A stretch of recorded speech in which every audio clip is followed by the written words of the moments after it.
Hey everyone, and welcome! Whether you're a hardcore car enthusiast or just someone who loves a true, unsolved mystery, you are in for a ride today. Let me ask you a question. What if I told you that the most valuable car on planet Earth, a machine worth well over $100 million, isn't locked away in some billionaire's climate-controlled vault? What if I told you it simply vanished into thin air?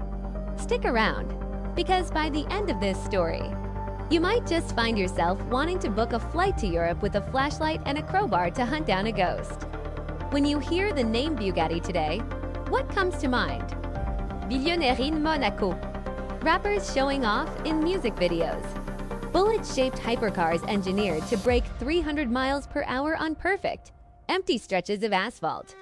It has become the ultimate, sterile symbol of modern, untouchable wealth. But to truly understand the bloodline of this badge, we have to strip away the carbon fiber and the modern glitz. Forget the Veyron, forget the Chiron. If you want to understand the true, bleeding heart of Bugatti, you have to look backward. You have to look into a mystery that has haunted the automotive world for over 80 years. This isn't a story about a car breaking a speed record on a sterile test track.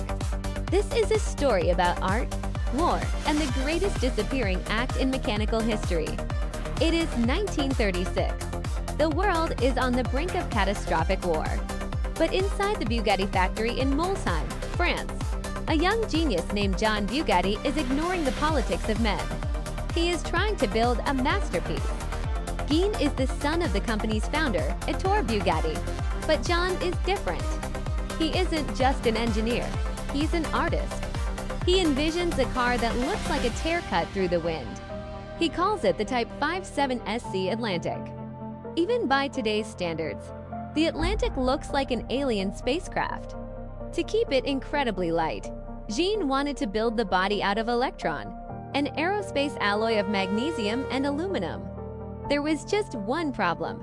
Electron is highly flammable. You couldn't weld it together without the whole car going up in a blinding white fireball. Jean's solution was brilliantly brute force. If he couldn't weld the metal, he would rivet it. He folded the edges of the metal panels outward and riveted them together, creating a pronounced, aggressive spine running right down the center of the car, from the hood to the tail. It looked like a mechanized dinosaur. It looked dangerous. Bugatti built exactly 4 of these magnificent beasts. 3 were sold to eccentric billionaires and royalty. But the second one, built chassis number 57,453 Jean, kept for himself. He painted it completely pitch black. No chrome, no bright colors.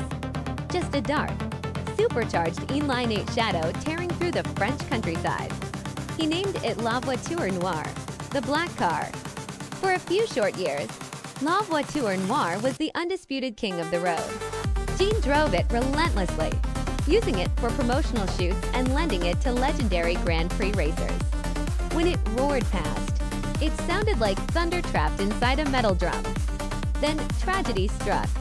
In 1939, at just 30 years old, Jean Bugatti was killed while testing a race car. Swerving to avoid a drunken cyclist, the heart of the Bugatti company was shattered. Mere weeks later, the sky over Europe darkened completely. World War II ignited. By early 1940, the Nazi war machine was rapidly advancing into France.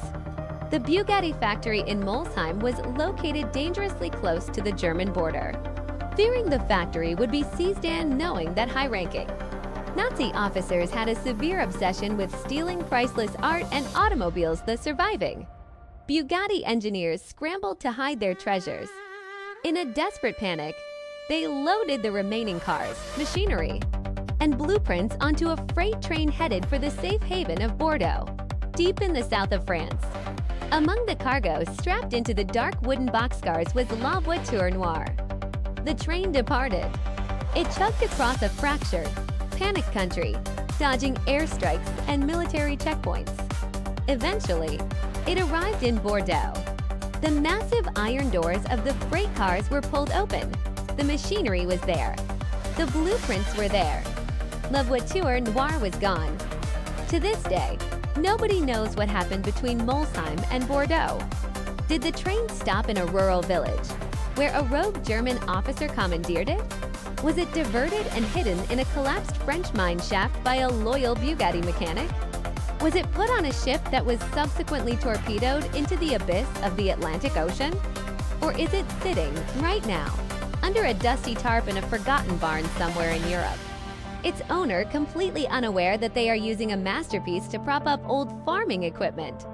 Today, the surviving Bugatti Atlantics belong to people like Ralph Lauren, valued at roughly $40 million apiece.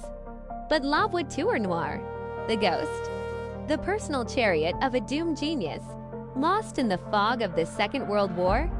Automotive historians estimate that if Jean Bugatti's original black car were found today, untouched, it would easily auction for well over $110 million, making it the most valuable single object ever built on four wheels.